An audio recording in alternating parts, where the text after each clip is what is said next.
நாளைக்கு கோகுலாஷ்டமி. எல்லாரும் சீடை செய்ய ஆரம்பிச்சிருப்பீங்கன்னு நினைக்கிறேன். தெரியாதவங்களுக்கு இந்த ரெசிபி ரொம்பவே யூஸ்ஃபுல்லாக இருக்கும். வீடியோவை ஃபுல்லாக பாருங்கள். வாங்க ரெசிபிக்குள்ளே போகலாம். 1.5 கப் அளவுக்கு பச்சரிசி மாவு எடுத்து நல்லா ரோஸ்ட் பண்ணி எடுத்துக்கிறேன்.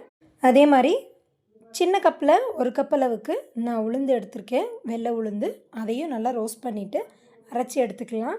இப்போ இது ரெண்டையுமே நல்லா சலித்து ஒரு பாத்திரத்தில் சேர்த்துக்கோங்க. கொஞ்சமாக பட்டர் ஆட் பண்ணிக்கோங்க. தேவையான அளவு சால்ட்டு, கொஞ்சமாக பெருங்காயத்தூள் சேர்த்துக்கோங்க. 2 ஸ்பூன் அளவுக்கு எள்ளு சேர்த்து நல்லா ஃபஸ்ட்டு பிசைஞ்சுக்கோங்க. ஒன்ஸ் நல்லா பட்டர் மிக்ஸ் ஆனதுக்கப்புறம் கொஞ்சம் கொஞ்சமாக தண்ணி விட்டு நல்லா கெட்டியாக பிசைஞ்சுக்கோங்க. மாவுலன்னா இந்த கன்சிஸ்டன்சிக்கு நமக்கு வரணும். இப்போது குட்டி குட்டியாக உருண்டை செஞ்சு எடுத்துக்கலாம். நான் கொஞ்சம் பெரிய உருண்டையாக எடுத்துருக்கேன், நீங்கள் குட்டி குட்டியாக எடுத்துக்கோங்க. இந்த மாதிரி எல்லாத்தையும் உருண்டை பண்ணிவிட்டு ஒரு கடாயில் கொஞ்சமாக எண்ணெய் விட்டு சீடையை போட்டு எடுத்துடலாம். நல்லா பொன்னிறமாக வர வரைக்கும் ஃப்ரை பண்ணி எடுங்க. ரொம்பவே சூப்பரான டேஸ்டியான சீடை ரெடி.